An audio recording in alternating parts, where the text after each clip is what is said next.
ነቢዩ መሐመድ ላይም እኔ እንደምመጣ ቁርአን ላይ ሱራ 16 ላይ ተጽፎ ነበር። ስለሌለ ነው። አንዳንድ ከቁርአንም ከመጽሐፍ ቅዱስ ብዙ የወጡ ነገሮች አሉ። ቁርአን ላይ ያለ ስራ ይጽፋል። አዎ፣ ግን አውጥተውታል። ከነቢዩ መሐመድ ፍቅር ሲዝም ከእስልምና አይሻልም፣ እስልምና ከፍቅር ሲዝም አይሻልም። ፔሬድ። በሞራል ደረጃ ግን የሚገርማችሁ የፍቅር ሲዝም መጽሐፍ ብታነቡት በሞራል ደረጃ የፍቅር ሲዝም መጽሐፍ የተሻለ እጅግ በጣም ብዙ የተሻሉ ነገሮች አሉ። ግን ማንኛውም ሰው በእስልምና ሃይማኖት በትክክለኛው የሚገዛ ከሆነ ጋጋንንትም ይሁን ምንም ይሁን የመንፈስ ወንድሜ ነው። በጣም ስለዚህ በደንብ አዳምጡ ክርስቲያኖች። አጋንንትም ይሁን ሰይጣንም ይሁን ምንም ይሁን እኔ የማመልከውን ከአላህ የሚያመልኩ ከሆነ ወንድሞቼ ናቸው። ለሱ የሚገዙ ከሆነ ወንድሞቼ። ሰይጣን ለፈጣሪ ይገዛል። በደንብ አዳምጡ። ሰይጣን አይገዛም። በደንብ ይገዛል።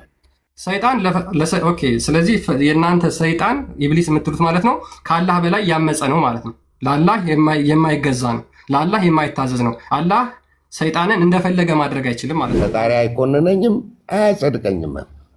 በዚህ አላህ የአላህን ባህሪ በመካድህና በማጽደቅህ ፈጣሪ አይኮንንህም፣ አያጸድቅህም። ዋናው ነገር ምንድነው መሰለ? በዛች ሰዓት ላይ የምጸልያት በደመ ነፍስ የምትመሩበት ሃይማኖት መሆኑን የምታውቁት አንዱ ይሄ ነው።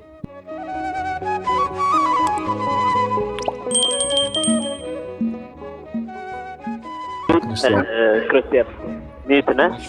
እሺ አንዴ ያ ሮናልዶ አንዴ ይችን አዳምጣት። እሺ አንዴ አንድ ልጅ እንደዚህ እስልምናን ተቀብያለሁ ላይ ጴንጤ ፓስተር ነውና 1 ሚሊዮን ምናምን ተዋጥቶለታል።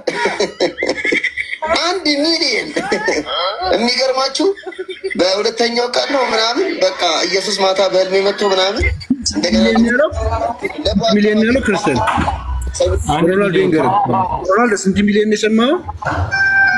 ሮናልዶ ጆሮ አይሰማም እኮ አባ 1 ሚሊዮን አለ እኮ ሩመር ነው እኮ። አሁን መረጃ ሪሲት አሳይቷል። የገባበት መረጃ አለ ሩመር። አሁን ቪዲዮ ካየህ እኮ ብዙ 16 ሚሊዮን ደግሞ ይመጣልሃል። ቆይ 16 ደግሞ ይመጣልሃል። አሁን ጠብቅ፣ ቀጥል። ሩመር ነው ሩመር ነው። አንተም ተነስተህ እኮ ለእንትና 16 ቢሆን ሩመር ነው ያለ ኤቪደንስ ዝም ብሎ ስላወራ ቪዲዮ ስላሳየህ እኮ መረጃ ነው። አይ እንደዚህማ ሰውን ጅል አታርጉ እንጂ ትልልቅ ሰው እኮ ነን አይደል እንዴ? አሁን እየተደማመጥን ነው። አየህ እዚህ ጋር አሁን ያንተ ጭንቅላት አይሰራም። ያንተ ጭንቅላት ቢሰራ ኖሮ ቅድም መጀመሪያ ላይ ገብተህ እናንተ ህዝብ ለማባላት እንደዚህ ኮይን ለመልቀም ገንዘብ ለመስራት ያልከው ያለ መረጃ ነው። ዝም ብለህ የራስህ መረጃ ነው እንጂ እፎይ የተጣለው በጥቅም ነው። በጥቅም አይደለም። ጭፍን ጥላቻማ ይቅርብህ። ተረጋጋ። ስለዚህ አንተ መጀመሪያ መተህ ያወራህበትን እንኳን ራስህ አሁን እዚህ ጋር በከፈትኩልህ ይሄ እነዚህ በነገራችን ላይ ክርስቲያኖች አይደሉም፣ የራሱ ኡስታዞች ናቸው እዚህ ጋር ተገትረው የሚያወሩት ማለት ነው። ይሄ ቄስ አይደለም፣ የምታየው ጳጳስ አይደለም። እዚህ ላይ ገብተው ገስት ላይ ሮሯቸውን የሚናገሩት ሀዘናቸውን የሚናገሩት ገንዘባቸውን የተበሉት የሚናገሩት ክርስቲያኖች አይደሉም፣ ሙስሊሞች ናቸው። ፓስተር ለመግዛት 1 ሚሊዮን ብር ታጓጣላችሁ። ሩመር ነው ሩመር ነው። ጥላቻ ካለው እኮ ሙስሊም ቢሆን ችግር የለውም። ጥላቻ ካለው ሩመር መሆኑን ከአንተ ማስረጃ ውሸት ነው። ይሄ ነገር መረጃ የሌለው ኤቪደንስ የሌለው ነገር ሩመር ነው። አያችሁ ድድብን ነው ለሱ ሲሆን ሩመር ነው። ፎይን ሲከሰው ግን እናንተማ መረጃ አሳየ እኮ ግብር ያልተከፈለበት ብር ክፈለኝ ብሎ ከዚህ በላይ መረጃ አለ እንዴ? ቆይ ማንም ተነስቶ የሆነ አካል ስለተናገረ ሩመር አይደለም ማለት ግብር ያልከፈለበትን ማስረጃ አሳይቷል። ቴክስት እያሳየ ነበር። መረጃ ቴክስት እያሳየ ነበር። ቴክስት እያሳየ ነበር። የልጁ ሶታና ሳይሰር ነው ማለት ነው። ለህዝቡ አይደለም ማለት ነው የሚሰራው። ናውጣና ሳይ ናውጣ ሩመር አንተ ሲሆን ሩመር ትላለህ። አንተ ከየትም ሩመር ለካቅመት መጣና ማንም ሰው ቴክስቶቹን እኮ እያሳየ ነው። አባቴ ራሱ አይደል ቲክቶክ ወይ ተዘግቷል ያለው ሶ ጥቅም ትስስር እንደሆነ ግልጽ ነው ማለት ነው።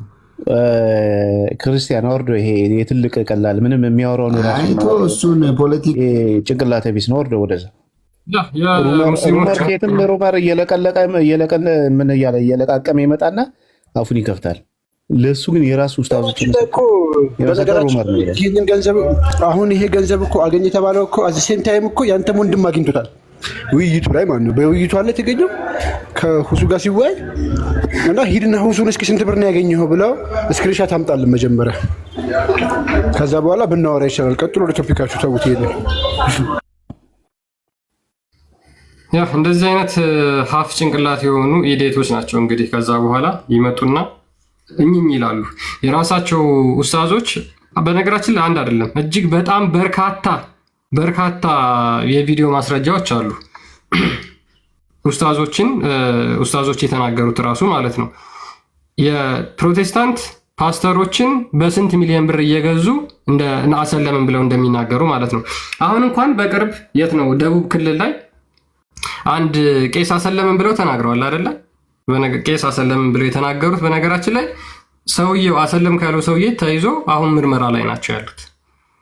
ያሰለመው ቆብ ደፍቶ ነጠላ አስለብሶ አሰለም ካለው አካል ራሱ ሙስሊም የነበረ አካል ማለት ነው። እዛ ቦታ ላይ ስንት ህፃናትን መስቀል አስደርጎ እነዚህ እስልምናን ተቀበሉ ብሎ ቪዲዮ ሰርተው ለጥፈዋል። እነዛ በሙሉ ሙስሊሞች ነበሩ። እኛ ቀድመን ኤክስፖዝ አድርገናቸዋል። እኛ ቀድመን አዋርደናቸዋል። አሁን ግን ምንድነው እጅግ በጣም እንደዚህ አይነት ብልግናቸው ስለጨመረ በመንግስት ደረጃ እንኳን እየተፈለጉ እስር ቤት እየገቡ ነው። የህዝብ ችግር ያለበት ሃይማኖት ማለት ነው። የህዝብ ችግር የሚያሳስባቸው የቁጥር ችግር ሰው ዳነ አልዳነ አይደለም። የሚያሳስባቸው ምንድነው? አልሰማም። ሰውዬው እኮ መልስ ሰጠ እኮ ኢንተሩ ፖሊሱ ሲናገር ማለት ነው። እንደዚህ ካላደረግን ከውጭ ብር አይላክልንም ነው ያለው። ቃል በቃል ጌታ ቢሚያውቀው ከውጭ ብር አይላክልንም ነው ያለው። አንዷ ስትዝ ትላቸዋለች ሴት ነች 7 ሚሊዮን ብር እንከፍልሻለን ብለዋት ሂጃብ ልበሽ ብለዋት ከዛ በኋላ ሂጃብ ልበሽ ሲሏት አለብስም ማለች። ምን ነው ሲባል 1 ሚሊዮን የሰጣችሁኝ 6 ሚሊዮን ይቀረኛል፣ 6 ሚሊዮን ካልሰጣችሁኝ አለብስም ሂጃብ አለብስም ያለች ወጣ። ኦሮሞዎቹ ላይ ደግሞ በጣም ኃይለኛ ነው። በቃ ገንዘብ አላቸው መሰለኝ 7 ሚሊዮን ፖለቲካል ይሰሩባት ማለት ነው። ስለዚህ 1 ሚሊዮን ሰጥተዋት ላሽ አሏት። ከዛ ገብተው ሲጨቃጨቁ አንዴ ፎይስ ያሰማን ነበር ትዝራችሁ ሲጨቃጨቁ ማለት ነው። ለአርጊ ስትባል ነው 7 ሚሊዮን ነው ፕሮሚስ ያላጋችሁልኝ የተሰጠኝ 1 ሚሊዮን ነው አለም 6 ሚሊዮን ይቀርኛል ሂጃብ ለማድረግ። እንደዚህ በብር እየቀለዱ እንደዚህ በገንዘብ ሰው እየገዙ ምናምን እምነት እንደዚህ አይነት እምነት በጣም ያሳዝናል። እና እኛ ጋር ግን እንዲህ የለም ወንድሜ። መታ የዘላለም ሕይወት ክርስቶስን ነው የምታገኘው። ገንዘብ የሚባል የለም እኛ ጋር። እና ይሄ ደግሞ ሰውዬ መቼ ከሩመር እንደሚወጣ አንዴ ቀን እንኳን ውይይት አድርጋለሁ። ሁሌ ሩመር ገብቶ ሩመር ዋይ ለምንድን ነው የምታስገቡት? ያ እንትን እስኪ ምናልባት ቶፒኩ ላይ ማውራት የሚችል ከሆነ ቶፒክ ላይ ማውራት ይችላል። ችግር የለውም። እኛ ባለጌዎች ስላለን አይችልም። እሺ ተጠይቀው ከኔ ጋር ቶፒክ ላይ ሊያወራ እኔ ከፀጉሬ ምላስ ነው። ግን ስድብ ያስከፍል ሰው ነው አይደለም። ሮናልዶ ተረጋጋ። እኔ ነኝ ያስገባው። ተረጋጋ። ተረጋጋና ስርዓትህን ያዝ። ማንንም እዚህ ዲስሪስፔክት ለማድረግ አትሞክር።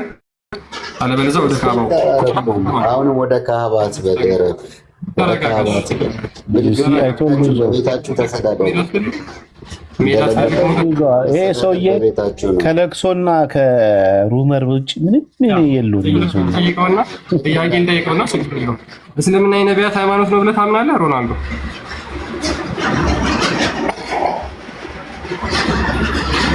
ኡስታዝ ማታ ይከፍታል ትጠይቀዋለህ። ክርስቲያን እሱማ 6 ወር እኮ የእናንተን ወንድሞቻችሁና እህቶቻችሁን ሴቶችን እያሰለጠነ ሴቶችና ህፃናትን 6 ወር እያሰለጠነ ክርስቲያን እንደናንተ ቤት ከፍቶ አይሳደርም። ከሀገር አይደለም። ሴቶችና ህፃናትን አሁን አርቲ ቡርቲ ማውራት ትተህ እስኪ አውራ። አርቲ ቡርቲ ወይዲ ከፍታል። ቆይ አንዴ ተረጋጋ። 6 ወር ሴቶችና ህፃናትን እያሰለጠነ ክርስትና እንዲሳደቡ መጽሐፍ ቅዱስ እንዲያውቁ የሚያደርግ እኮ ኡስታዝ የውሸት ኡስታዝ እኮ አሁን። ስለዚህ ሀሳብ ላይ ታወራ። የቦታው ድርጅት እየከፈተ ክርስቲያን ከኔ ጋር እንግባባለን እንዴና ሮናልዶ እሱ ስራ ነው። እንዴና ሮናልዶ የመጨረሻ ፖለቲካ አይሰራም። እሱ ሲሳደብ አይውልም። ሮናልዶ በጣም ብዙ ስራ ነው ያለበት። እኔ ነኝ እያወራሁ ያለሁት። እንዴት ነህ ሮናልዶ? እሺ እንዴት ነህ? ሰላም ነው አለን። ሁሉ አማን አለን። ታውቃለህ እንዴት ሪስፔክት እንደምንደራረግ አይደለ? አዎ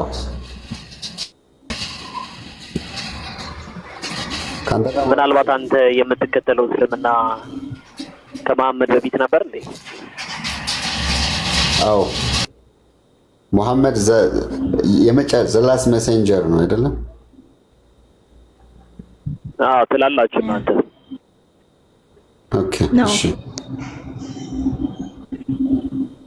አንዴ እሺ ነይ ማይ እንመልሳለን ወንጂ። ስለዚህ ከመሐመድ በፊት ነበረ እስልምና ኦፍ ኮርስ በቃ ይሄ እኮ የመጨረሻው ነብይ መባሉ እስልምና ነበር ማለት ነው። ኖርማሊ ሎጂካሊም ብታየው ማለት ነው የመጨረሻው ነብይ ነው ካለ እናንተ አላችሁ ማለትማ ጀስት ያው ካሁኑ እንትን እያልከኝ ነው ማለት ነው። ይገባኛል እንደዛ ተብሎ ተቀምጧል። ግን ምናልባት የታሪካዊ ማስረጃ ምናምን ቼክ አድርገህ ታውቃለህ አንተ? የሆነ ቦታ አይቼሽ ነበር ልበል። እሺ የት ይሆናል? እንግዲህ አይ ቲንክ አንዳንድ መረጃዎች ሲጠቀሱ በስርዓት አትይዙም። ከዛ በኋላ ደግሞ ድጋሚ ያንን ደግሞ የያዛችሁትን መረጃ ይዛችሁ ሌላ ቦታ ትሄዱና አይ ቲንክ ትዋሻላችሁ። ስትዋሽ ደግሞ እኛ የዋሸን ይመስላችኋል አይደል? አይደለም። ሴቶች ገሃነም ሆኖ እንዳያቸው መሐመድ የሚናገርበትን ሐዲስ ይዘሽ የሆነ ቦታ ገብተሽ ነበር?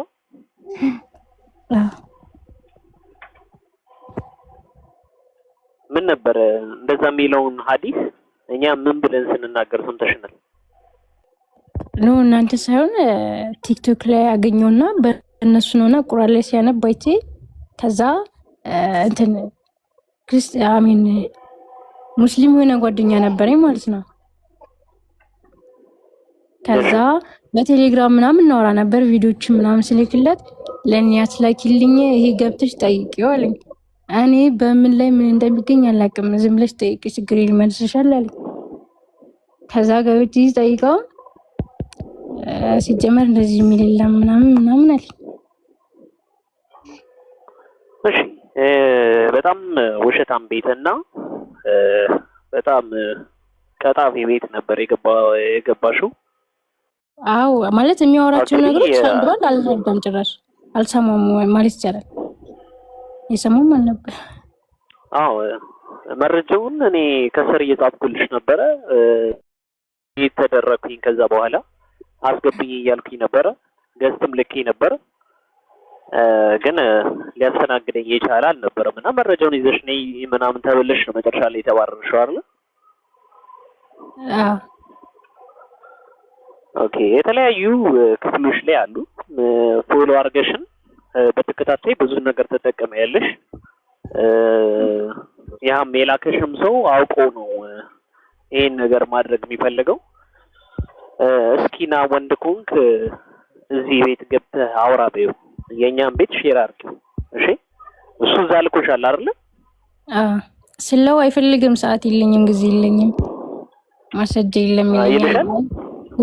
ሁሉም በማስረጃ ነው ምናምን ስለው አይ አንቺ ለምንድን ነው ሙሉ ማስረጃ ሳትይዢ ለምን ትገቢያለሽ? አሁን ለምሳሌ አንዳንዴ እኮ ማስረጃ ይዘው ሰው ነው እኔ ምንም አላውቅም ብያለሁኝ። ስለ ቁርአናችሁ ስንት እንዳለም ስለማላውቅ እኔ አላውቅም። ገብቼው ምንድን ነው የምለው ምናምን ስል ይሄን ብቻ ጠይቂው ከዛ እሱ ይመልስልሻል።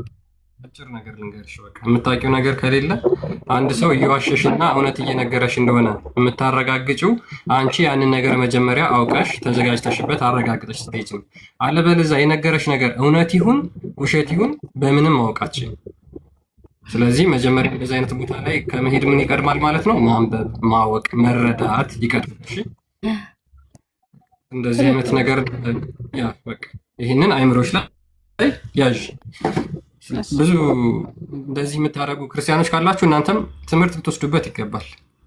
ዝም ብሎ ብቻ እዛው እኔ ነግሬያለሁኝ መጀመሪያ እኔ ምንም አላውቅም። የምንጭ ጥፋት ነው። አሁን ማታቂ ከሆነ በቃ አላውቅም አልሽ አይደል? በቃ ቁጭ ነው የሚባለው እንጂ ማታቂው ገስት ላይ ሄደሽ ተንጠልጥለሽ የሆነ ጥያቄ መጠየቅ ወይም ደግሞ እዛ ለመማር መሞከር አይደለም። ማታቂ ከሆነ በቃ አላውቅም ብሎ መናገርና ከዛ በኋላ አንቺ እዛ ነገር ላይ ጥናት ማድረግ ማንበብ ነው የሚቀርም። እንደዛ አድርጉ። እሺ አሁን ወደ ቶፒካችን እንመጣ። ይህ አይነት እንትን ራሱ መነሳት አስፈላጊ አይደለም። በነገራችን ላይ በይቀጥልና ወደ ርዕሱ በውስጥ ጻፊልኝና የተነሱትን ነገሮች እናያለን። እሺ ሜሉ አንዳንድ የተነሱ ነገሮች አይቻለሁ። ለምሳሌ ሳይ ሙስሊም 21 አይቻለሁ። በስነ ስርዓት እንድገድል እንዳርድ ታዝዣለሁ የሚል ሀዲስ ነው። በስነ ስርዓት እሱን አሳይሻለሁ። ያም የተባለውን ነገር እንትልሻለሁ። ሰውየው ራሱ አንቺን ወደዛ የላከሽን ሰው ራሱ በውስጥ ላወራው እችላለሁ እና ጻፊልኝ፣ ማውራት እንችላለን። ሌሎች ክርስቲያኖችም ከእሷ እንድትማሩ ብዬ ነው እንትን ያልኳት። መረጃ የሚጠቀሰው መረጃ ሳታጠኑት ሳታዩ ሳትይዙ እንትን አትበሉ ነው። ከዛ አንጻር ነው። እናመሰግናለን እህታችን ስለመጣሽ። ወደ ቶፒካችን መሄድ ይችላል። አይ አብደላ ብን ሰላማ ትዝ አለኝ። አብደላ ብን ሰላማ የሚባል አይሁዳዊ ነበረና ክርስቲያን ሲያነሳው አሁን ሀሳቡን ነው። በዛውም ከዚህ ጋር ስለሚያያዝ እንማማርበት። መሐመድን ነብይ ያደረገው አንድ አይሁዳዊ ነው፣ አብደላ ብን ሰላማ የሚባል። አንተ እውነተኛ ነብይ ከሆንክ አለው ነብይ ብቻ የሚያውቀውን 3 ጥያቄ ጠይቀሃለሁ አለ። ምን አለ? ነብይ ብቻ የሚያውቀውን። እንግዲህ ነብይ ብቻ የሚያውቀው ከተባለ ሌላ ተራ ሰው አያውቀውም ማለት ነው። እንግዲህ ይሄ አብደላ ኢብን ሰላማ ራሱ ማለት ነው መልሱ ቢሰጠው አያውቀውም ማለት ነው። ሊያውቀው አይችልም። ቢመልሰው ራሱ ሊያውቀው አይችልም። ምክንያቱም ነብይ ብቻ ነው የሚያውቀው ብለዋል። አለስ ወይ ደግሞ አብደላ ኢብን ሰላማ ራሱ ነብይ መሆን አለበት ማለት ነው። ከዛ ውስጥ እንግዲህ በቀደም ገብተንበታል። ላይፍ ከፎል ጋር ታስቷል። 3 ጥያቄዎች ጠየቀው። አንደኛ የትንሣኤ ቀን መጨረሻው አለው። ሁለተኛ የጀነት የሚገቡ ሰዎች የመጀመሪያ ምግባቸው ምንድነው አለ። ሶስተኛው ደግሞ ሰው እንዴት ነው እናቱንና አባቱን መስሎ ሊወለድ የሚችለው አለ። እዚህ ጋር በጣም በርካታ ፖይንት ቢነሳም በደንብ ፎከስ እንድታደርጉባት እንፈልገው። ክርስቲያን ቅድሜ ነገራችሁ ቢነገራችሁም አታውቁትም። ማታውቁት ከሆነ መልሱን ቢመልሰውም ባይመልሰውም አታውቀውም። ማታውቀው ከሆነ ብትጠይቅ ትርጉም የለውም ማለት ነው። ቢሸውድህም ይችላል ማለት ነው። ልክ እንደዛ ሁሉ አብደላ ኢብኑ ሰላማም ሄደና መሐመድን ነብይ ሊያደርገው ማለት ነው። 3 ጥያቄ ጠየቀው። ከ3ቱ ጥያቄዎች 3ቱን መልሰሃል ብሎ ነብይ ያደረገው። ኦኬ እንዴ አብደላ ኢብኑ ሰላማ ነብይ ነው እንዴ ስንላቸው አይ አይደለም ይሉናል። ታዲያ ነብይ ብቻ የሚያውቀውን ጥያቄ እንዴት አብደላ ኢብኑ ሰላማ ሊያውቅ ቻለ? መልስ የለም። እስልምና ተረት ነው የምንላችሁ ለዚህ ነው። በእንደዚህ አይነት ሁኔታ ነው መሐመድን ነብይ ያደረጉት። ቀጥሉ። እቺን ላንሳት ብዬ ነው፣ በዛው እንማርበት ብዬ ነው። ክርስቲያን ግን እነዛ 3ቱ ጥያቄዎች ግን ለነብይነት እንደ ስታንዳርድ ለራሱ መጠቀም ይቻላል። አሁን 3ኛውን አሁን ዶክተሮች ያውቃሉ፣ የተመራመሩ ምን ያሉ ይሄንን ያውቃሉ። ስለዚህ እነዚህ 3ቱ ጥያቄዎች እንደ ስታንዳርድ ለራሱ ሊገባ ይችላል ለአንድ ነብይ። ምን አለ መሰለ ሴትዮዋ አይነጋ መስሏት አንደኛው ምንድነው የጠየቀው ቃሪና ቋንዴ ሴትዮዋ አይነጋ መስሏት ማታ ላይ በሯ ላይ ካካረገችና ልክ ጧት ስትነሳ በሯ ላይ አለ የማይነጋ መስሏት ማለት ነው። ጨለማ ነው ብላ መሐመድም በዘመኑ አይታወቅም ብሎ ማለት ነው። በቃ በጣም ሳይንሳዊ እንትን ማለት ነው በሱ ቤትና ቴክኖሎጂ ለወደፊቱ ያገኘዋል ያመጣል ብሎ ስላላሰበ ሆድ ውስጥ ያለው ነገር አይታወቅም ብሎ ስላሰበ ይሄን ነገር ተናገረ። ግን ቴክኖሎጂ ገለጠው። አሁን በማህፀን ውስጥ ያለ ጾታም ይታወቃል አይደል? ሆድ ውስጥ ያለው ምን እንደሆነ አይታወቅም ያለው መሐመድ ጾታ ራሱ ወንድ መሆኑ ሴት መሆኑ የስንት ጊዜ መሆኑ ምናምን ይታወቃል። ላይ መሐመድ ነገር በሯ ላይ ካካ እንዳረገች ሴት ጧት ሲነጋ እንደተገለጠባት ጉዱ እንደዛ ነው የተገለጠበት ማለት ነው። አንደኛ መስፈርት አይደለም ነቢያት በዚህ መልኩ አንደኛው ብሎ ጠየቀው ኢብን ሰላማ ነብዩ መሐመድ አብደላ ኢብን ሰላማ 3 ጥያቄ ጠየቀው። መጀመሪያው እኮ አንደኛው ያ አለ መጨረሻ ላይ የቂያማ ቀን ብሎ ጠየቀው። ሁለተኛ ጀነት ሲገቡ ሰዎች ነብዩ ናቸው። የመጀመሪያ ምግብ አላህ ጀነት ሲገቡ ጀነት ሲገቡ የመጀመሪያ ምግብ ምንድነው የምትበላው? የጀነት ምግብ ምንድነው? የጀነት የመጀመሪያ ምግብ የአሳ ዱለትና ብልት ነው የምትበላው። ይሰማል?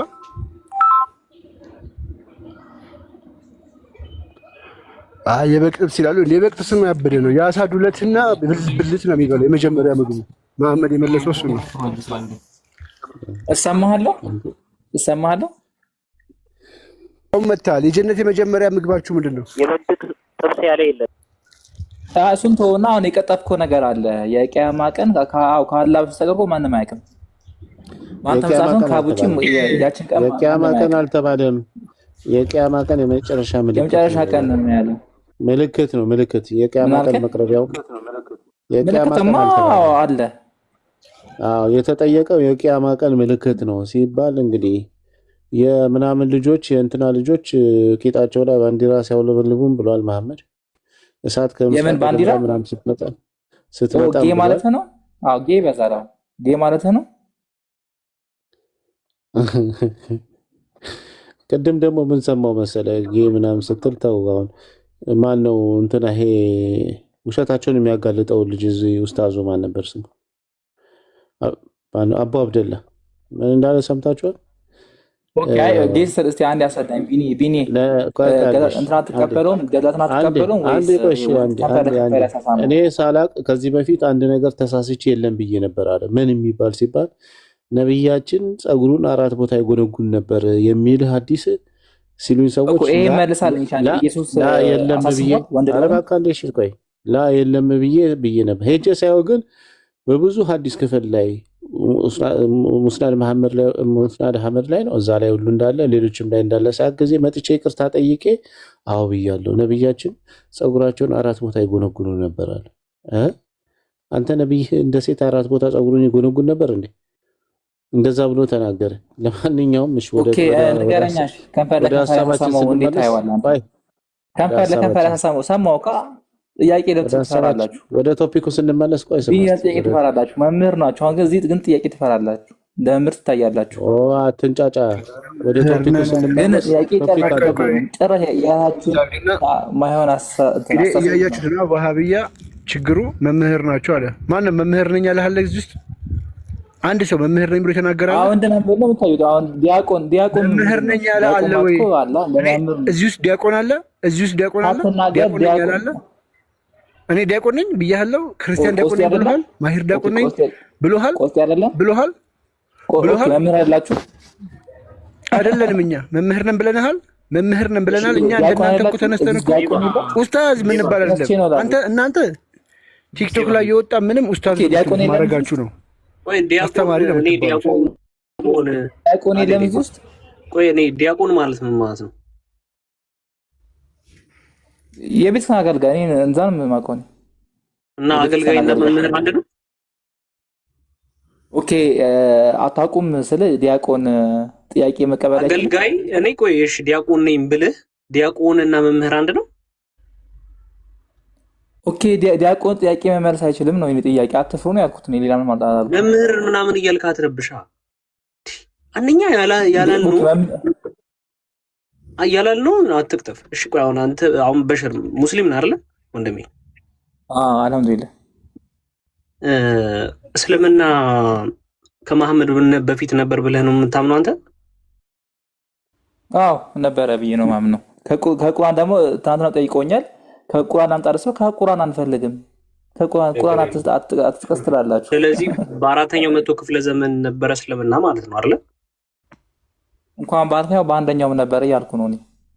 እሺ በአራተኛው መቶ ክፍለ ዘመን እስልምና ስለመኖሩ ምን ማስረጃ አለ? እሺ ሱረቱል ኢምራን አትፈልጉትም? ሱራ በሚባል እንትን አትፈልጉምና ሱረቱል ኢምራን እሺ ምዕራፍ 3 ቁጥር 52 ቁጥር 67 52 እሺ ሱራ 3 52 ላይ በአራተኛው መቶ ክፍለ ዘመን ነበረ። አንብበው ከፈተውና አንብበው። እሺ አነባዋለሁ። ልትልኩ ኮሴ ጥያቄ ትቀበላላችሁ ወይስ? እንቀበላለን። ጨርሳትና እንቀበላለን። ሱራ 3 52 ያ ከዛ በፊት ግን ሱረቱል ኢምራን መቼ ነበር የወረደው? በሽር መቼም ይውረድ። ኧረ ተው እንትን አትበሉ። ችግር የለውም። እዚህ ጋር ሙሉ ሰው ያለው አልገባኝም። ዛሬ ቢወርድም እስልምና እድሜ ልኩን ዘላለም ነበር ያስብለዋል። መቼም ይውረድ ስላልክ ማለት ነው። ዛሬ መውረዱም ማስረጃ ስጠኝ እስኪ። ወይስ ራስን ያልክ? እሺ ቀጥል ክርስቲያን። ወይስ ቁርአን ለምን መጀመሪያ አልኖረም ነው የምትሉት? እኔ እኮ ግራ ገባኝ። ችግር የለውም በሽር። ሱረቱል ኢምራን መቼ ነው የወረደው? እኔ አላውቅም። እንዴ ምን ሆነ ነው ሙሉ ሰው ያለው ነው ሁሉንም እንደወጣ እንዴ? እሺ እስልምና በአንደኛው ክፍለ ዘመን አለ ብሎ ሲልህ ማስረጃ በላይ ሰጥተው መቼ እንደወረደ ዘፍጥረት መቼ ነው የወረደ? ይሄ ጥያቄ ዘፍጥረት መቼ ነው የወረደው? ይዘጻፍ አፌ ላይ አትቁምብኝ እያወራሁ እስልምና በአንደኛው አታርጉኛ ፌል አትቁም። ማስረጃ ላይ ሰጠሁት። ማስረጃ ላይ ሰጠሁት። መቼ እንደወረደ የማታውቀውን ማስረጃ ነው የሰጠኸው? እሺ ቀጥል ቆስቴ። ጅል በራሱ ይስቃል ይባላል። አሁን ሳቅን ስጨርስ ማስረጃውን ቶሎ በል ቆስቴ። ቀጥል ሰጥቻለሁ። አናንብበው። ሱረቱል ኢምራን መቼ ነው የወረደው ስልህ አላቅም አልከኝ። መቼ እንደወረደ የማታውቀውን ቀኑ ልንገርህ። በዚህ ሰዓቱና ቀኑ ልንገርህ። እሱ መቼ ነው ብሎ የጠየቀህ? በነብዩ ጊዜ አልኩ። አይ አይደለም ካልከኝ ማስረጃ አስተኛለሁ። ስለዚህ በነብዩ ጊዜ ነው የወረደው። ነብዩ ደግሞ የነበረው መቼ ነው እኮ? ከቁርአን አትፈልጉም እኮ ስላችሁ የቁርአን ማስረጃ አትፈልጉም። ሱረቱል ኢምራን ስላችሁ መጀመሪያ አንተ ለተናገርከው ምን ያህል ሚስ ኢንፎርምድ ሆነ ማስረጃ ለመስጠት እንደሞከርክ ራስህ መጀመሪያ መገንዘብ መቻል አለብህ። እሱ የጠየቀህ እስልምና በአንደኛው ክፍለ ዘመን ነበር ወይ ሲልህ አዎ አልከው። እሺ ማስረጃ ሲልህ ሱረቱል ኢምራን አልከው። ሱረቱል ኢምራን ደግሞ መቼ ነበር የነበረው? አላቅም። ስለዚህ አንደኛ የማታውቀውን መረጃ ነው ለመስጠት የሞከርከው ማለት ነው።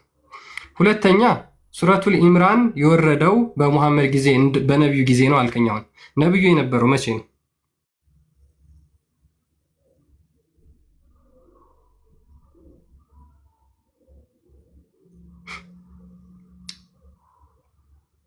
ቀጥል።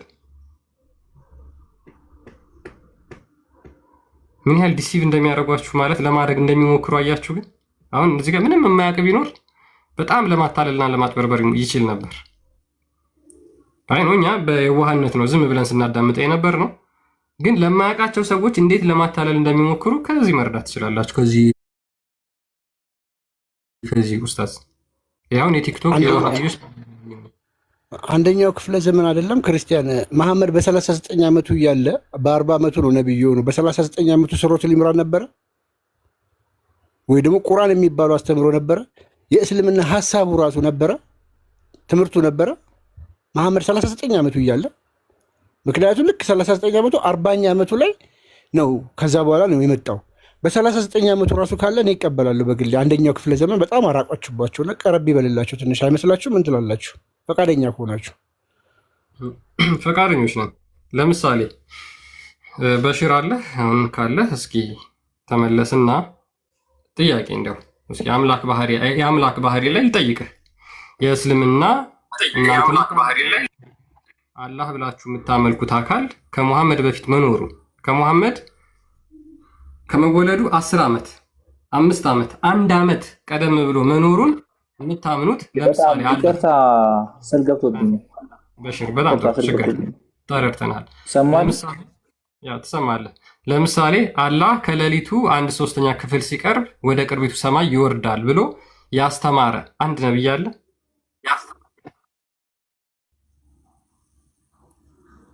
ትምህርቱ እኮ በነብዩ ጊዜ ነው። ምን ሆነክ ነው?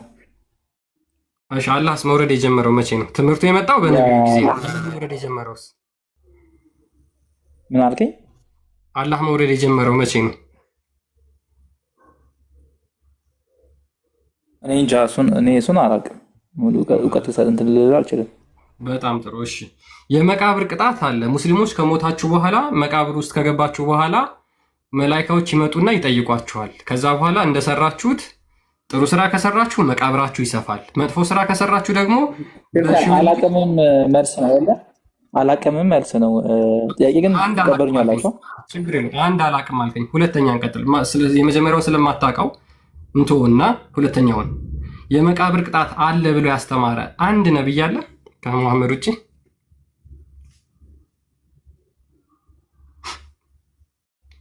ምን አልከኝ? የመቃብር ቅጣት ትቀጣላችሁ ከሞታችሁ በኋላ ብሎ ያስተማረ አንድ ነብይ አለ? እኔ እንጃ ሀቢቢ፣ እውቀቱ የለኝም። አይ እኔ እውቀቱ የለኝም ማለት እኮ እስልምና መልስ የለውም ማለት አይደለም። ልጠይቅን እኔ ጥያቄ ልጠይቅ። እናንተ ሙሉ ስለሆናችሁ አንዴ ተረጋጋ። ጎበዝ ነህ አንተ፣ ችግር የለ። ይሄንንም አታውቅም። ሁለተኛ አላህ እግሩን ጀሃነም ላይ ይጭናል ብሎ ያስተማረ አንድ ነብይ አለ? ይሄ ምን እንደሆነ ልንገርህ። አንተ የምትጠይቀኝ ጥያቄ ማን ነው?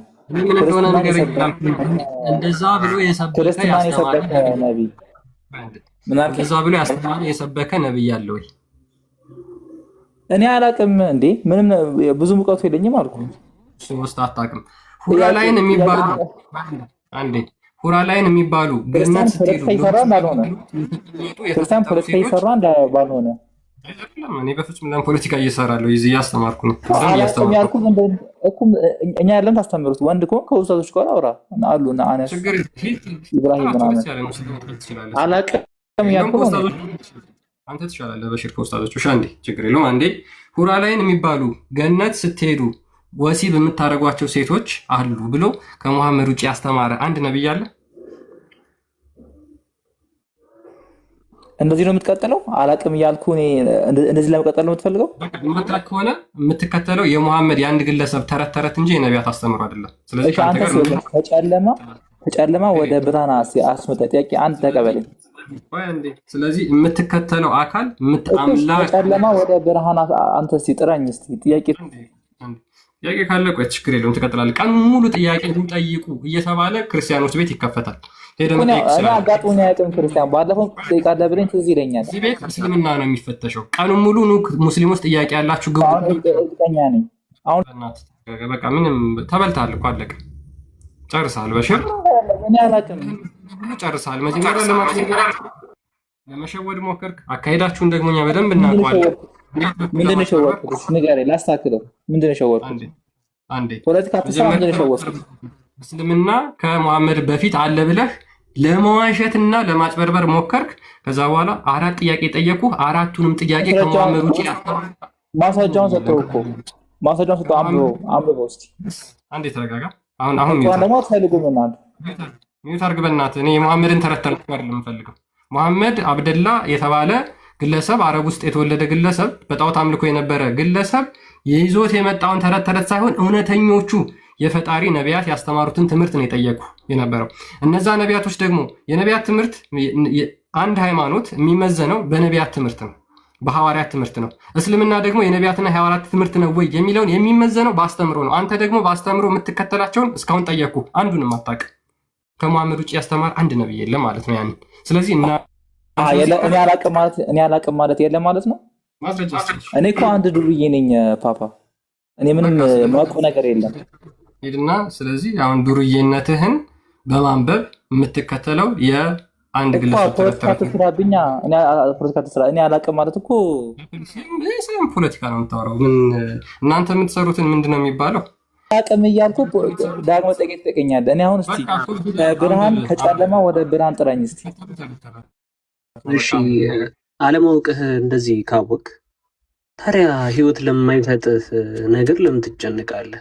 ቢያንስ ህይወት የሚሰጠኛል ጨለማ ወደ ብርሃን እኔ እኮ ለጥያቄ እንደምትሆነ ግራ ገብት የሚለኝ ወይ ብርሃን ነው ብለህ ነው የምታምነው አይደል? እስልምና በሽር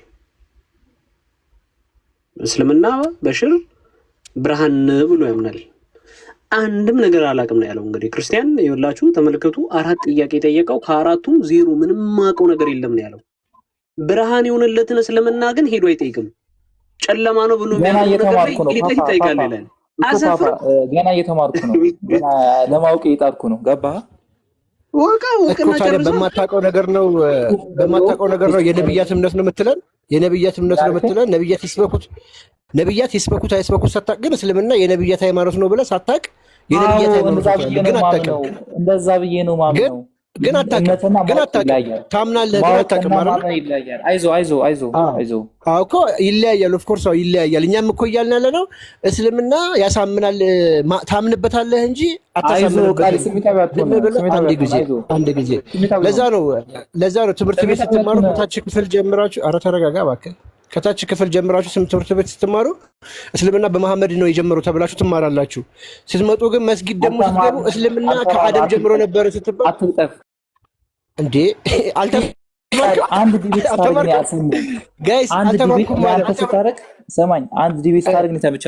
ጥሩ እስልምና በሰባተኛው ክፍለ ዘመን የጀመረው አልተማርክም? ሰማኝ አንተ አንድ ዲቤት ታደርግ አይቻልም። ኡስታዞችን ጥሯቸው። ኡስታዝን ጥራው። እሱን አሁን ተምረሃል አልተማርክም? ወንድ ናችሁ ለምን በኮሳ አትገቡ? እሺ ስለዚህ ሚዩት አድርግና እኮ ጥራልኝ እና ይዛቸውና አልወጣም ከቤት ያለው ቤቱ ድረስ ሄደን እንትን ያለውን ይዘኸውና ቶፒኩ ላይ እንመለከት። ስንት ክርስቲያን አቀረበልህ? ሰውዬ እስኪ ዝም በል በእናትህ ሚዩት አድርግ። በቃ እንግዲህ ወገኖቻችን ይሄ ልጅ እንግዲህ ክርስቲያን ቀጥልሽ የኔ ነው የሚዘገየው። የእነሱ ኡስታዞችን ማቆ እናውቃቸዋለን። 6 ወርና 7 ወር ኢብራሂም ጀግና ነው ወላሂ። አንዴ አንተ ትሻላለህ። አንተ በጣም ጎበዝ ነህ። አንተ አላቅም አልክ። እነሱ ደግሞ የሚያውቁ ሲፈተፍቱ ነው የሚሉት። አንዴ የሚውት አድርግ ወይ ላስወራ። እኔ ዱርዬ ነኝ ፓፓ። የካዕባን እንትን ላስሂድና እዛው ከእነሱ ጋር ማለት ነው አብረህ ማዳመጥ የማይችሉ እነዚህ አትደናቆሩ። ከእነዚህ ጋር መደናቆር አያስፈልግም። በቃ ጥያቄ ጠየቅኩት፣ ምንም የሚያውቀው ነገር የለም። መጀመሪያ ዲሲ ለማድረግ ለማዋሸት ሞከረ። ከዛ በኋላ እንደዚህ ያደናቁረናል ማለት ነው። በጨዋ ደንብ ማውራት የምትችሉ ከሆነ አስተምሮ ላይ ፎከስ አድርጉ። እከሌ ጀግና ነው፣ እከሌ ጎበዝ ነው፣ እከሌ እንደዚህ ብሎ ከሱ ጋር ለምን አታወራ? ሂድና አውራ በሉት። ቤቱ መጥተው እዚህ ማውራት ይችላሉ። ቢያወሩም ከእናንተ የተሻለ እውቀት የላቸውም። ምን እናሳይህም? አላህ እግር አለው የለውም? አልተገለጸም። አላህ ጭንቅላት አለው የለውም? አልተገለጸም። አላህ እንደዚህ አለው የለውም? አልተገለጸም። አልተገለጸም እና አላቅም ተመሳሳይ ነው። ቀጥሉ ቢኒ። እስኪ ወደ ቶፒኩ መልሱትና እስልምና ተረት ተረት መሆኑን በደንብ ህዝቡ መገንዘብ መቻል አለበት። እስልምና የሚባል ሃይማኖት አይደለም ነቢያት የእስልምናን አስተምሮ ማስተማር ይቅርና ሉክ ከሙሐመድ ውጪ እንደዚህ አይነት ተረት ተረት የተናገረ የለም።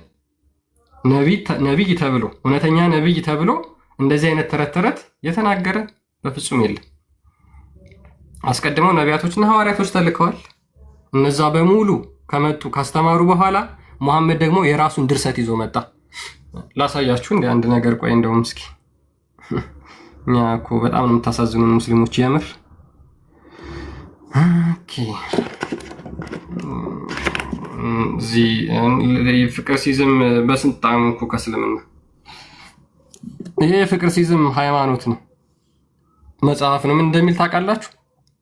አምላካችን የፍቅር አምላክ የምንለው እግዚአብሔር አላህ ክርስትናም እስልምናም ሂንዱይዝም ቡድሂዝም ሲንኪዝም ኮንፊሽዝም ሆነ እስካሁን ዓለም ከተፈጠረች ጀምሮ ያለውን የ150 የሃይማኖቶች በ150 ነቢያት በተለያዩ መልኩ ተፈጥረዋል። ፍቅር ሲዝምም 151ኛ ነቢይና ሃይማኖት ነው ብሎ ይናገራል። የፍቅር ሲዝም ይሄ መጽሐፍ ነው። ለምን ሙስሊሞች ይህን መጽሐፍ አትከተሉት? ብዙ ነቢያቶች ተልከዋል ብላችሁ ትናገራላችሁ አይደል? ለምሳሌ እነማን ናቸው? አምጡልኝ። ይሄ የህንድ ሀገር ያለውን የሙስሊሞች አፖሎጂስት ዛኪር ናይክ ለምሳሌ ዛኪር ናይክ ለምሳሌ ምን ብሎ ተናግሯል? እነ ኮንፊሽዝም እነዚህ ሂንዱይዝም ቡድሂዝም የሚባሉት አላህ የላካቸው ነቢያት ነበሩ ብሎ ይናገራል። ይሄው ፍቅር ሲዝምም ኤግዛክትሊ ያንን ክሌም ያደርጋል። እነዚህ 150 ነቢያቶች የተላኩት እስልምናም ክርስትናም ሂንዱይዝምም ቡድሂዝምም አላህ የላካቸው ናቸው። ሙሐመድንም እንደዛው እኔንም 151ኛ ነብይ አድርጎ ልኮኛል ብሎ ተናግሯል። እና ለምንድን ነው የማትቀበሉት? ይሄንን ለምን? ከራሱ ውጪ ምስክር ስለሌለው ማለት ነው። የተናገረውን ሌላ ላሳያችሁ። እናንተ ሙስሊሞች ቁርአናችሁን ምን ያህል እንደበረዛችሁት ራሱ ስለተናገረ ማለት ነው። ኦኬ ኤግዛክትሊ ሙስሊሞች ክሌም በሚያደርጉበት ወይ ፍቅር ሲዝም ራሱን ክሌም ያደርጋል። ነቢዩ መሐመድ ላይም እኔ እንደምመጣ ቁርአን ላይ ሱራ 16 ላይ ተጽፎ ነበር። ስለሌለ ነው። አንዳንድ ከቁርአንም ከመጽሐፍ ቅዱስ ብዙ የወጡ ነገሮች አሉ። ቁርአን ላይ ያለ ስራ ይጽፋል። አዎ ግን አውጥተውታል። ከነቢዩ መሐመድ ውጪ ነቢይ አይመጣም ብለው እንትን አሉት። የኔን አውጥተው ማን ያወጣብህ? ነገርኩሽ። መጽሐፍ ቅዱስም ቁርአን ሁሉ ነገር ተቀይጧል። ያልተቀለጠ የለም። መጽሐፍ ቅዱስም ቁርአንም ሁሉም ተቀላቅሏል።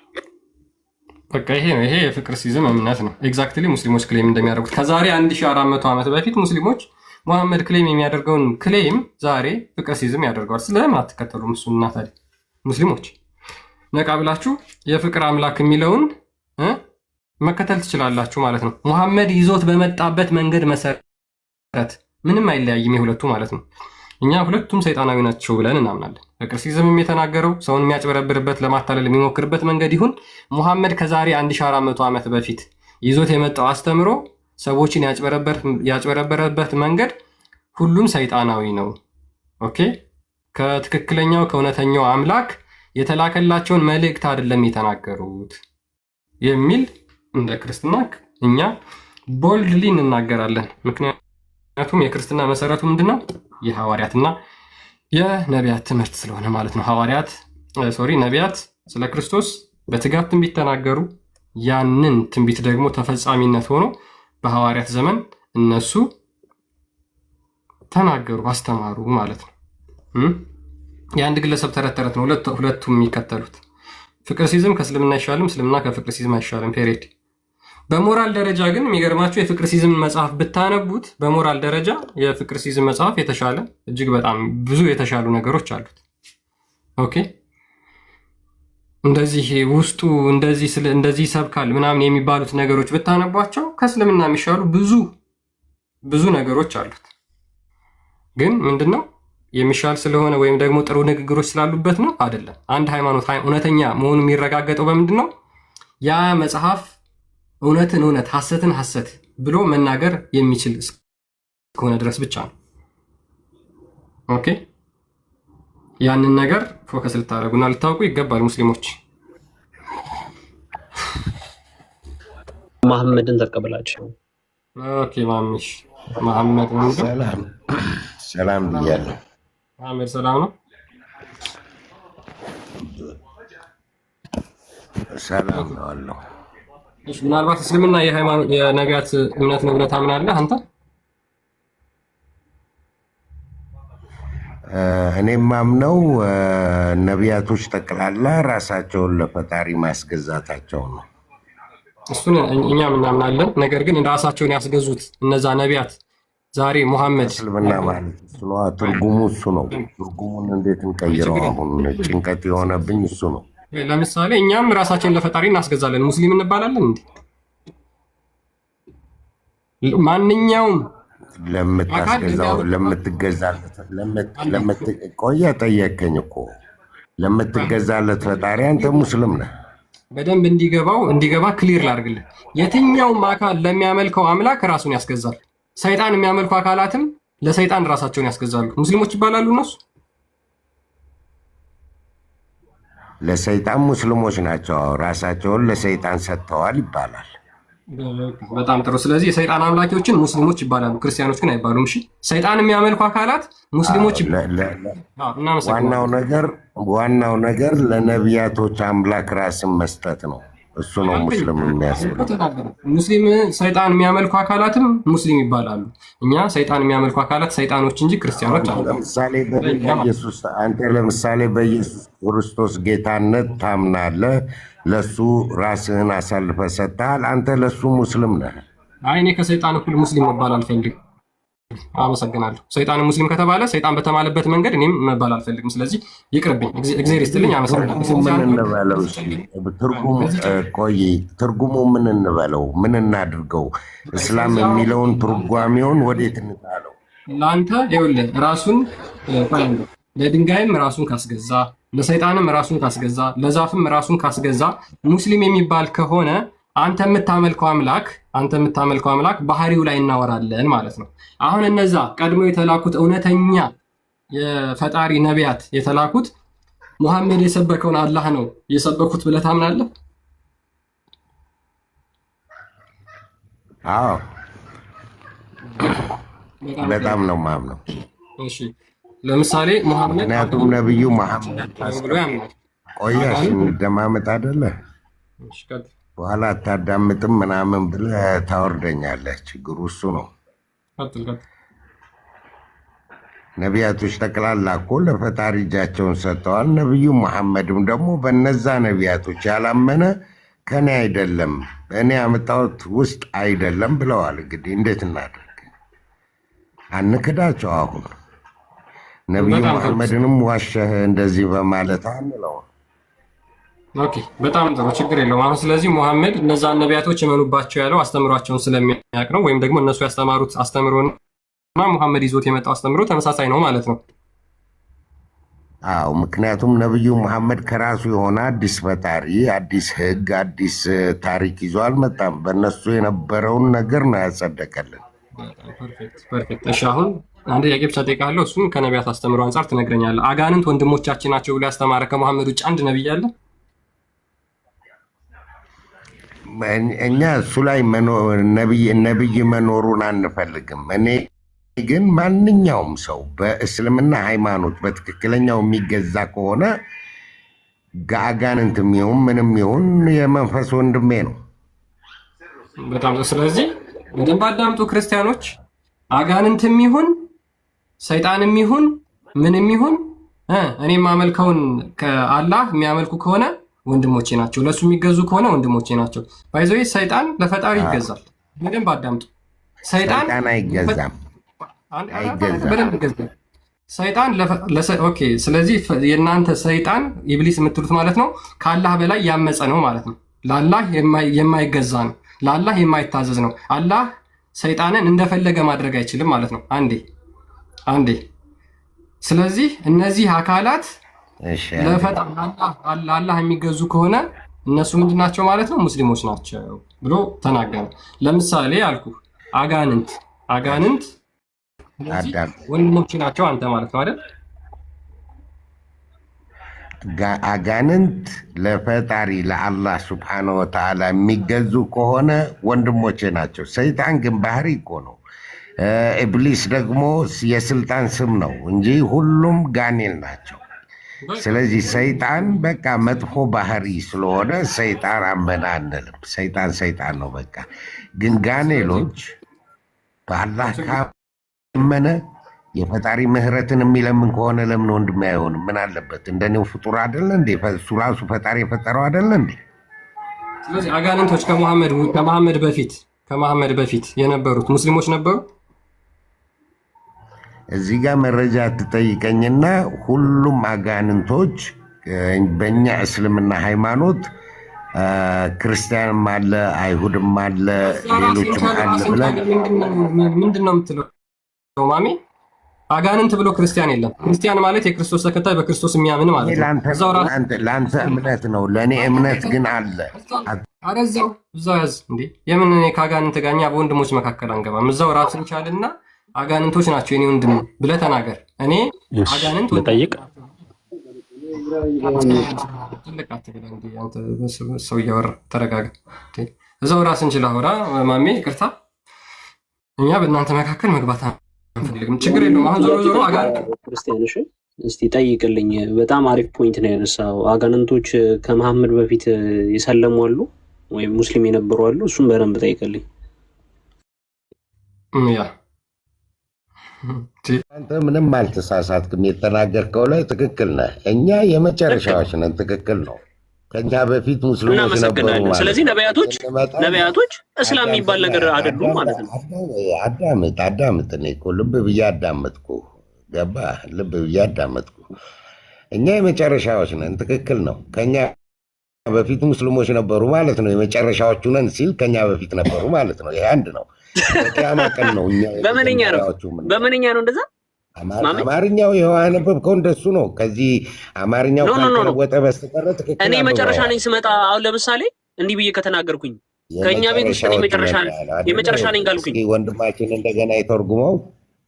ቆይ እኔ አንተ ነው አማርኛ ልጠይቅህ እንጂ አማርኛ ነው ችግር የለውም አላልከኝም እንዴ? እኔ ለምሳሌ ከቤታችን የመጨረሻ ነኝ ስል ምን እያልኩኝ ነው? ከታላቅ ወንድሜ በፊት ነበርኩኝ እያልኩኝ ነው? ኖ ከአንተ በፊት ልጆች ነበሩ፣ ወንድሞች እህቶች ነበሩ ማለት ነው። እኔ የመጨረሻው ነኝ ስትል እንደዛ ነው አይደለ እንዴ? እናመሰግናለን። ስለዚህ እኔ ከነሱ በፊት አልነበርኩም፣ እኔ ከነሱ በኋላ ነው የመጣሁት ማለት ነው አይደለም? አንተ በኋላ ነው የመጣው። እስልምናም እናመሰግናለን። እስልምናም በኋላ ነው የመጣው። መጤ የሆነ እምነት ነው። ነቢያቶችና ሐዋርያቶች አያውቁትም። ክርስቲያን ቅድም ሲናገር የነበረው ይህንን ነው። አስተምረኝ፣ አንድ ጊዜ አስተምረኝ። እስልምና የመጣው በእስልምና እኛ የመጨረሻዎቹ ነን ሲል ከዛ በፊት እስልምና ሃይማኖት ነበረ ማለት እኮ ነው። አይ አይደለም፣ እንደዛ እያለ ሳይሆን ሐዲሱ ምን እያለ መስለኝ ከኛ በፊት መጽሐፍ የተወረደላቸው ነው። አማርኛ ተቀይሮ ከሆነ ነው እንጂ ልረዳ የማልችለው ትክክለኛ አማርኛ እንደዚህ ነው የምትረዳው፣ እንደዚህ ነው። ራስን አትሸውድ። ሐዲሱ የሚለው ምንድነው? ከኛ በፊት የመጽሐፍ የወረደላቸው ነበሩ። ለአይሁዶች ወርዶላቸዋል ተውራት፣ ለክርስቲያኖች ደግሞ ኢንጂል ወርዶላቸዋል። እኛ ደግሞ አሁን ቁርአን ወርዶልናል፣ እኛ የመጨረሻዎቹ ነን እያለ ነው። ስለዚህ ከሙሐመድ በፊት የነበሩት ምንድን ነበሩ ማለት ነው? ለአይሁዶቹ ተውራት ከወረደላቸው፣ ለክርስቲያኖቹ ደግሞ ኢንጂል ከወረደላቸው ከሙሐመድ በፊት አይሁዶችና ክርስቲያኖች እንጂ የነበሩት እስልምና የሚባል የለም ማለት ነው። እኛ ደግሞ መጨረሻ ላይ ቁርአን ወረደልን። እሱም እኮ ቅድም መጀመሪያ ላይ ተቀበልኩ። በቃ እስልምና ካልጣመ በቃ ሁሉም ነቢያቶች ራሳቸውን ለፈጣሪ አስገዝተው ነበረ በሚለው እንወስደዋለን። እስልምና የሚለው እንግዲህ ሙስሊም አረብኛ ቃል ነው። የት እንውሰደው ነው አሁን ችግራችን። እኛ እስልምና ከነቢዩ መሐመድ በፊት አልነበረም ያለን። በቃ እኮ ተነጋገርን እኮ ማሜ። ነቢያቶች እኮ አይሁዶችና ክርስቲያኖች እንደነበሩ እኮ አሳየው እኮ ቁርአን ይህን እንደሚናገር እኮ አየን። ስለዚህ ከዚህ በኋላ መታችሁ ነቢያቶች ሙስሊም ናቸው ብላችሁ እንዳታወሩ። ጨርሰናል ማሚዬ። ምን እንበላቸው? ቆይ ምን ነበሩ? ክርስቲያኖችና አይሁዶች ብሎ አስቀመጠልህ እኮ ማሚ፣ ግልጽ እንዲሆንልህ። ስለዚህ እነዚህ ክርስቲያኖችና አይሁዳውያኖች አዳምጠኛ፣ እነዚህ ክርስቲያንና አይሁዳውያኖች ራሳቸውን ለፈጣሪ የሰጡ ህዝቦች ነበሩ ማለት ነው አይደለ? ኤግዛክትሊ። ክርስቲያን ደግሞ ማለት ምን ማለት ነው የሚለውን ሱራ 9:30 ክፈት። በቃ ጨረስን ወንድሜ። እኛም የምንለው ይሄንን ነው። በቃ አረብኛውን ተወው፣ ሙስሊም አረብኛ ቃል ነው ተወው። በአማርኛ እኛ ራሳቸውን ያስገዙ ናቸው ክርስቲያኖች። ክርስቲያኖች ደግሞ ምን እንደሆኑ ይኸው አንብበን። ለምን ታደርጉኛላችሁ ግን? ተሳሳትኩ እንዴ ባነጋገር? አንዴ እኮ ቆይ አንዴ አፌ ላይ የቆምክ ስለሆነ ነው፣ ይቅርታ። እሺ፣ አይሁድ ኡዘይር ያላህ ልጅ ነው አለች። ክርስቲያኖችም አልመሲህ ያላህ ልጅ ነው አሉ። አየህ፣ እነዚህ የሚተዳደሩበት መጽሐፍ ተሰጥቷቸው ነበረ እንጂ እስልምና ጭንቅላት የሌለው ባት ያለው እግሩን ጀሃነም ላይ የሚጭን ለመውቀስ አትቸኩል። በኋላ መጨረሻ ላይ እስልምና መጥፎ ጭንቅላት የሌለው የደደቦች ሃይማኖት መሆኑ በመጨረሻ ላይ ነው የሚወራው። ስሜታዊ የሆንክ ነው እንደዛ የደደቦች ጭንቅላት የሌላቸው አሁን ነገር ለመዝጋት ያክል ነው። ይኸውልህ ወንድማችንም ሊያወሩ ይፈልጋሉ። አረብኛውን ትተነዋል። አዳምጠኛ አንድ ጊዜ ደግሞ አንድ እኔ ልቀጥል። ከቆስጠንጢኖስ ከረጅም ሰዓት ስታወሩ ብዙ የተሳሳቱ ነገሮችን ስታወራ ስለነበር እነሱን ማረም ስላለብኝ ማለት ነው። ቆስጠንጢኖስ በደንብ አርመሃል፣ ግን ያለፍካቸው ፖይንቶች ደግሞ አሉ። ለምሳሌ ከእስልምና ከመሐመድ በፊት በዚህ ሀዲስ መሰረት ቅድም ከፍቶት በነበረው ሀዲስ መሰረት ማለት ነው ሙስሊሞች ከነበሩ የሚተዳደሩበት መጽሐፍ ኢንጂል ነው ተውራት ነው? እንጂልና ተውራት እኛም እስካሁን ድረስ የምንተዳደርባቸው መጽሐፍቶች። እንጂልና ተውራት የተሰጣቸው ለአይሁዶችና ለክርስቲያኖች ነው ወይስ ለሙስሊሞች ነው? ለኢሳና ለሙሳ ጎሳቸው ምን ያደርግልናል? ዋናው ነገር ለሰው ተሰጥቷል። ሀዲሱ የሚለውን በል። ኢንጂልና ተውራት የተሰጡት ለክርስቲያኖች፣ ለአይሁድና ለነሳራና ለአይሁድ።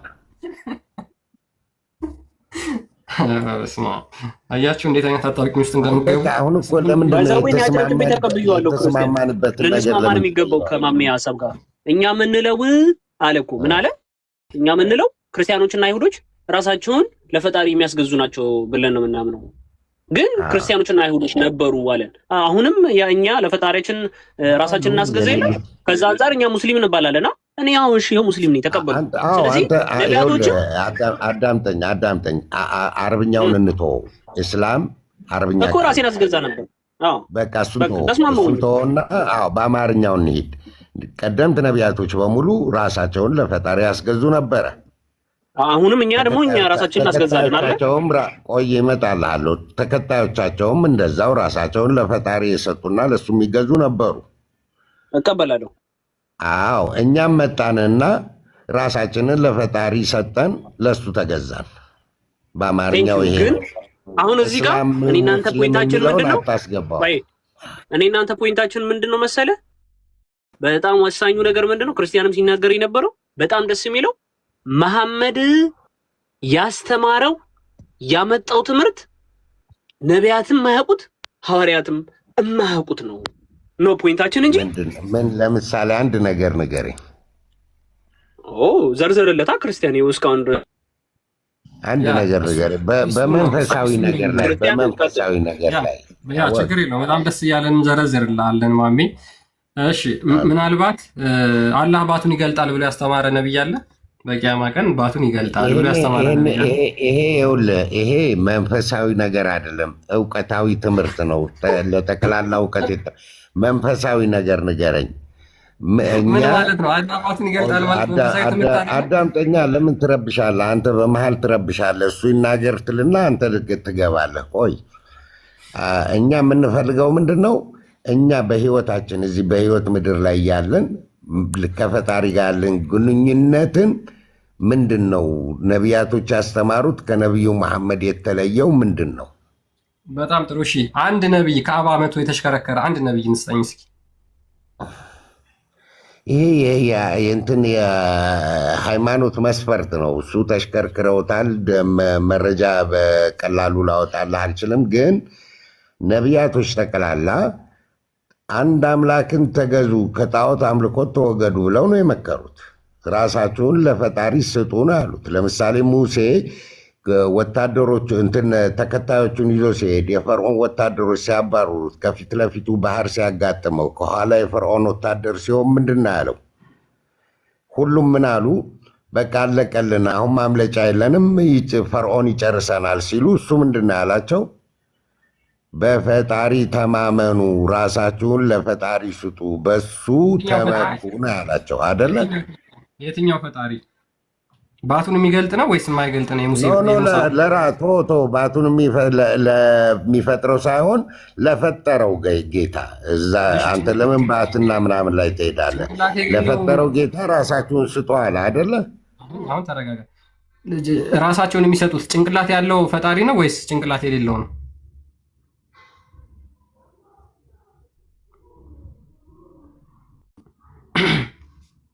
ቀጥል ማሚ፣ ማይክን ክፈት። ጭንቅላት የሌለው ነው ሙሴ የሚያመልከው አካል ወይስ አይደለም? ሙሴ አሁን እኔ ዝም በል ስትሉኝ እኮ ዝም እያልኩ አዳምጣለሁ። ሚዩት ለምን ታደርጉኛላችሁ? ቤቴ እግዜር እኮ ነው፣ የእናንተ አይደለም እኮ። ቤቴ የእናንተ ነው እንዴ? እናመሰግናለን ስላከበርከን። እኛም ደግሞ እናከብራለን፣ ግን እንደማመጥ እግዜር ነው። በቤታችሁ ውስጥ እኛ ልታከብሩ ሲገባ እናንተ እየናቃችሁን እኮ ነው። ሳሻቱን ፕሊስ እንደዚህ አይነት ማለቃቀስ ደግሞ አንዳንዴ አስፈላጊ አይደለም። እውነት ለመናገር ራስ እንደተበዳይ አድርገህ እኛ እንደበዳይ እያረከን ነው። አሁን ጥያቄ ሙሴ አንድ አምላክን ብቻ አምልኩ ብለዋል ብለህ የተናገርከው ያ አምላክ ሙሐመድ አምልኩት ካለው አምላክ ጋር ተመሳሳይ ነው ወይስ የተለያየ አምላክ ነው? በቃ ነቢዩ መሐመድ ያለን እሱ ያመለከውን ሙሴን ያናገረውን አምላክ አምልኩት ነው ያለን። ኦኬ፣ በጣም ጥሩ። ስለዚህ ያ ሙሴ ያናገረው አካል ጭንቅላት ያለው ነው ጭንቅላት የሌለው አምላክ ነው? ይሄ ሌላ ጉዳይ ነው። እንግዲህ የማላውቀው ነገር ውስጥ አትክተተኝ። እኔ ድንበሬ እስከ ብሎ ተረት ማዳመጥ ሰለችን። እኛ እያወራን ያለ ነው አምላክ ባህሪያት ላይ ነው። አሁን ሙሴና ሙሐመድ አንድ አይነት የአምላክ ባህሪ ያስተምረዋለሁ የሚለው መመለስ የማትችል ከሆነ መሐመድና ሙሴ አንድ አምላክ ነው ያመለኩት ተመሳሳይ አምላክ ነው የሚለውን እንዴት ልትመልስልኝ ትችላለህ? ማሜ አየህ፣ የአምላክ ባህሪ ላይ ነው እያወራን ያለ ነው። የአምላክ ባህሪ ደግሞ ዘላለማዊ ነው፣ አይቀየርም። ሙሴ ያስተማረው ከዛ በኋላ የመጡት ነቢያቶች በሙሉ እነ ኢሳያስ፣ እነ ኤርሚያስ፣ እነ ዳንኤል፣ እነ ሕዝቅኤል ያስተማሩት አምላክ የሰበኩት አምላክ ሙሐመድ ከሰበከው አምላክ ጋር በባህሪ ተመሳሳይ ነው ወይ? ተመሳሳይ ካልሆነ ሙሐመድ የግሉን ፈጠራ የራሱን ፈጠራ ይዞ ነው የመጣው ማለት ነው። እኛ ፖይንታችን ይሄ ነው እንጂ እኛ ይኸውልህ ተመሳሳይ እያዳመጥከኝና ሚውትም እያረከኝ እንዳልናገርም እያረከኝ አትሆን። ቆይ እኛ ነቢዩ መሐመድ ከራሱ የሆነ አዲስ ምን አልከኝ? የፍቅር ሲዝምና ሃይማኖት አምላክ ታመልካለህ? 32 አይን ነው ያለው። ለምሳሌ ማን ነው ፍቅር ሲዝም? ፍቅር ሲዝም ማለት ነቢይ ደምሳሻውን በቅርቡ የመጣ እኔ ቁርአን ላይ ትንቢት ተነግሮልኝ ነበረ፣ ሙስሊሞች በርዘውታል ያንን ቁርአን ብሎ የተናገረ ነው። ልክ እሱም አንድ አምላክ ነው የሚያመልከው፣ 32 አይን አለው የሚያመልከው። እሱን ታመልካለህ? ምንድን ነው እንደዚህ ማለት ከባድ ነገር ነው እንዴ? እንደዚህ ስላለ እኔም እኮ ከ12 ሐዋርያቶች መካከል እኔ ነበርኩኝ። አይ ለማለት ማንም ሰው እንደፈለገ ማውራት ይችላል። ለወሬ ማንም ሰው እንደፈለገ ማውራት ይችላል። ራሳችንን አውርደን አንድ የመንደር ልጅ እንደዚህ ያለ በሚል ማውራት አስፈላጊ አይደለም። እኔ ስለ ፍቅር ሲዝም አንድ ፊደል የማውቀው ነገር የለኝም። በዚህ በመንዘንከው ጭንቅላት መሐመድን መዝ ነው። ሙሐመድን ስትመዝነው ከፍቅርሲዝም የባሰ ነው የሚሆነው። ማሜ ይቅርታ ይህን ስነግርህ አንተ ሙሐመድ አንድ አምላክ መብትህ እኮ ነው፣ መብትህ ነው። ማመዛዘን መብትህ ነው። እሺ አሁን አንድ ያዳምጠኝና ልክ አሁን አንተ ፍቅርሲዝም ምን ልክ እንደዚህ በተጸየፍክበት ጭንቅላትህ ሙሐመድን መዝ ነው። ሙሐመድ አንድ አምላክ አምልኩ ብሏል። የኢሳን ምናምን የሙሳን የዳውድን የሱሌማንን የኢብራሂምን አምላክ አምልኩ ብሏል ብለህ ስትናገር እነዛ አካላት ስማቸውን የጠራቸው ሙሐመድ የጠራቸው አካላት የሚያመልኩት አምላክ ከሙሐመድ ጋር ተመሳሳይ ነበር ወይ? የአምላክ ባህሪ ላይ አየህ።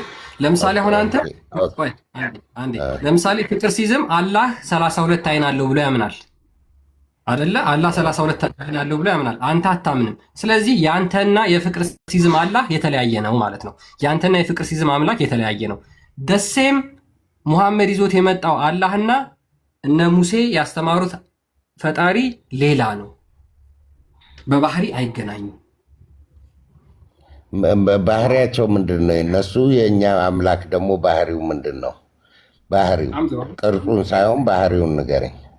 ችግር የለውም። ለምሳሌ ከሌሊቱ 1/3 ክፍል ሲቀር መውጣት መውረድ ያለ ባህሪ ነው ብላችሁ ታምናላችሁ። እናንተ ያ ባህሪው ነው ብላችሁ ታምናላችሁ። አዎ ተምረነዋል። ለማንኛውም ይኸውልህ አንድ ንጉሥ ቤተ መንግስት ሰራ። አንድ ንጉሥ ጠላትን ድል አደረገ ሲባል እኮ ያ ንጉሱ አይደለም ቤተ መንግስቱን የሰራው፣ ያ ንጉስ አይደለም ጠላቱን ድል ያደረገው፣ ወታደሮቹ ናቸው የሰሩት። አላህ ወደ አንደኛ ሰማይ ይወርዳል ሲባል መላእክቶች ናቸው የሚወርዱት፣ ታዛዦች አሉት። መላእክቶች ናቸው እንጂ አላህ ራሱ አይወርድም ብለህ ነው የምታምነው? አይ አላህማ ሁሉን ያማከለ ነው። እንዴት ነው የሚወጣና የሚወርደው? እንዴት ነው? ስለዚህ እሱ የሚወጣው የሚወርደው የተባለው አሁን አላህ አደጋ ደረሰብኝ ስል እኔ አደጋ ያደረሰብኝ ለምሳሌ መኪና ነው፣ ግን የአላህ ትእዛዝ ሆኖ ነው፣ እሱ ሆኖ ነው። ስለዚህ አላህ አንደኛ ሰማይ ላይ ይወርዳል ስንል እሱ መውረዱን ሳይሆን የሚያሳየው መላእክቶች ናቸው የሚወርዱት። በጣም ንጉሱ ቤተ መንግስት ሰራ ስንል ንጉሱ አይደለም ሲሚንቶ አብኩቶ ቤተ መንግስቱን የሰራው፣ ወታደሮቹ ሰራተኞቹ ናቸው። ተመችቶኛል ሀሳብ። ስለዚህ አንተ የሚታወቀው ማነው? ንጉሱ ነው። ስለዚህ አንተ አላህ ይወርዳል ብለህ ያመንከው መላእክቶች ናቸው ብለህ ኢንተርፕሬት ያደረገው የተረጎምከው ማለት ነው።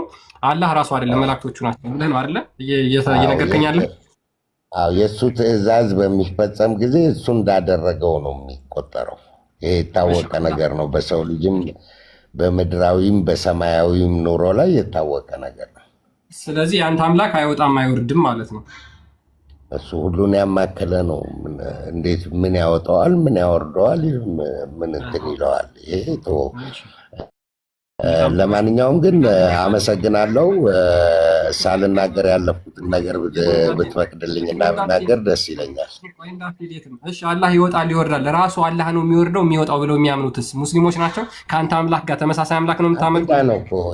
ይሄ እኮ አቂዳ ይባላል። አቂዳ ማለት ደግሞ ይሆናል የሚል ወሬ ነው፣ የትንታኔ ንግግር ነው። አቂዳ ወሬ ነው። አቂዳ ወሬ ነው። አቂዳ ማለት የትንታኔ ንግግር ነው። እንደዚህ የሆነው እንደዚህ ስለሆነ ነው በሚል የሚነገር ነገር አቂዳ ይባላል እንጂ ሃይማኖት አይባልም። የኔ አምላክ አይወርድም አይወጣም ያልከው ወሬ ነው ማለት ነው። አቂዳ እንደዛ ነው። አዎ የኔ አቂዳ እንደዛ ነው። ከሃይማኖቱ ጋር አያያዝም። ይሄ የኔ አመለካከት ነው። ምክንያቱም እንደዚህ አይነት አመለካከቴን አዳምጠኝ፣ ፈጣሪ አይኮንነኝም አያጸድቀኝም። በዚህ አላህ የአላህን ባህሪ በመካድህና በማጽደቅህ ፈጣሪ አይኮንንህም አያጸድቅህም። ዋናው ነገር ምንድን ነው መሰለ? በዛች ሰዓት ላይ የምጸልያት በደመ ነፍስ የምትመሩበት ሃይማኖት መሆኑን የምታውቁት አንዱ ይሄ ነው። የአምላክ ባህሪን መካድና አለመካድ አያጸድቅም አያኮንንም በእስልምና። ኦኬ